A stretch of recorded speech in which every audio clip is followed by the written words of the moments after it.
Welcome back, everyone, to Monday Mentor Leaders Digest and our look at the 12 self-defeating behaviors of leadership. As I mentioned the last time we were together, the very first one that we're going to talk about, the one that we're devoting today to, is reacting. Reacting is an extraordinarily common self-defeating behavior among leaders, and one in which leaders have very, very little awareness about. During this segment, I'm going to talk to you about the symptoms, what it looks like, what it sounds like, the risks associated with it, and some of the replacement skills that we need to utilize to back off of that reacting mode. Final thing I'm going to add to the mix is a little bit about personalities and how certain personalities will have a higher tendency to be in that reacting mode. So let's start off with the symptoms of reacting. First of all, reacting is going to show itself as a very, very sharp, fast response. You know, in some cases, people barely get the question or the comment out of their mouth, and you're already responding to it, reacting to it, and moving on. The other symptom of reacting is really quickly processed, and in many cases, rash decisions. I was challenged a couple of weeks back by someone that said, "Tim, what's wrong with that if the decision's right?" And, you know, I had to think about that for a minute, and the reality of it is there's nothing wrong if the decision is right.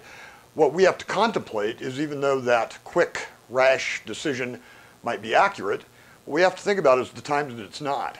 And we'll also talk a little bit about unintended consequences in just a moment as well. The third symptom of reacting is kind of a hyper-emotionalism.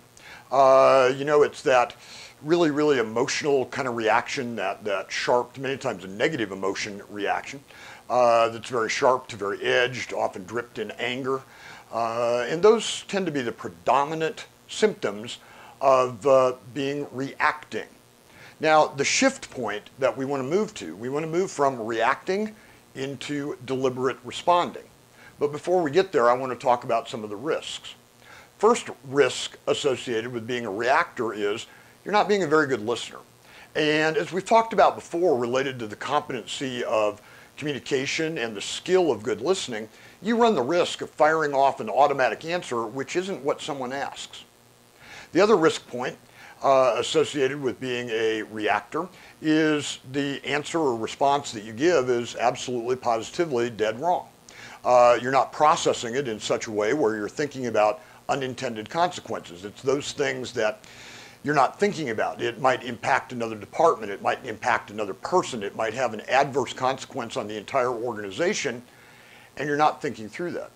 You're not being able to know what the other stakeholders think by just firing off kind of an arbitrary do this, take care of that.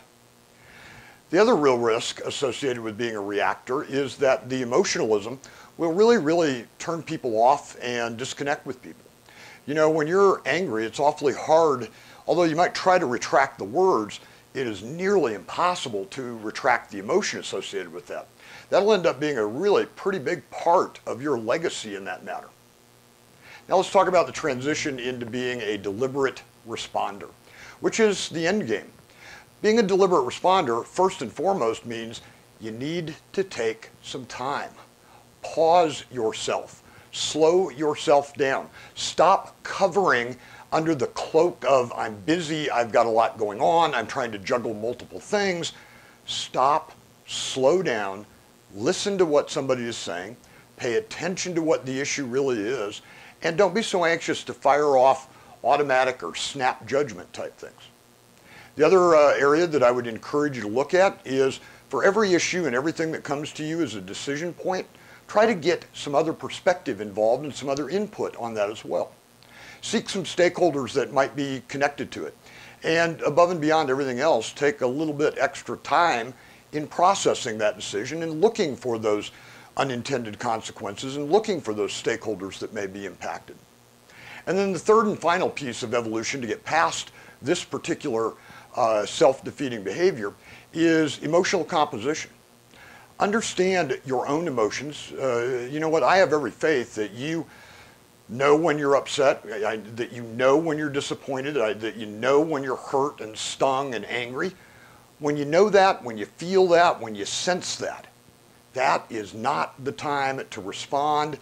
to interact and make decisions, because they're going to be very, very much draped with all that emotion.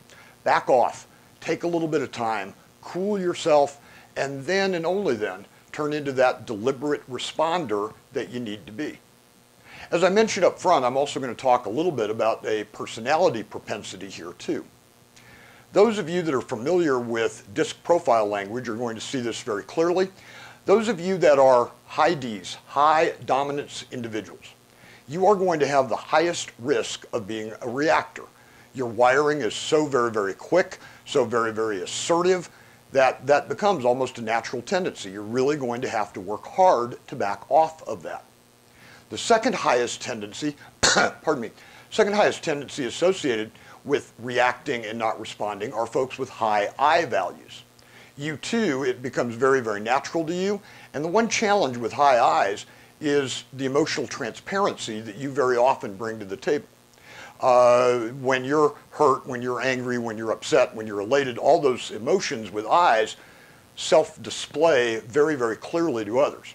Part of your challenge is going to be to work very, very hard to reel those back in and to become a little bit more neutral in your responding. So again, as a final thought, we need to work on the transition between being a reactor to a deliberate responder. Next time that we're together, we're going to be talking about I can't as a self-defeating behavior.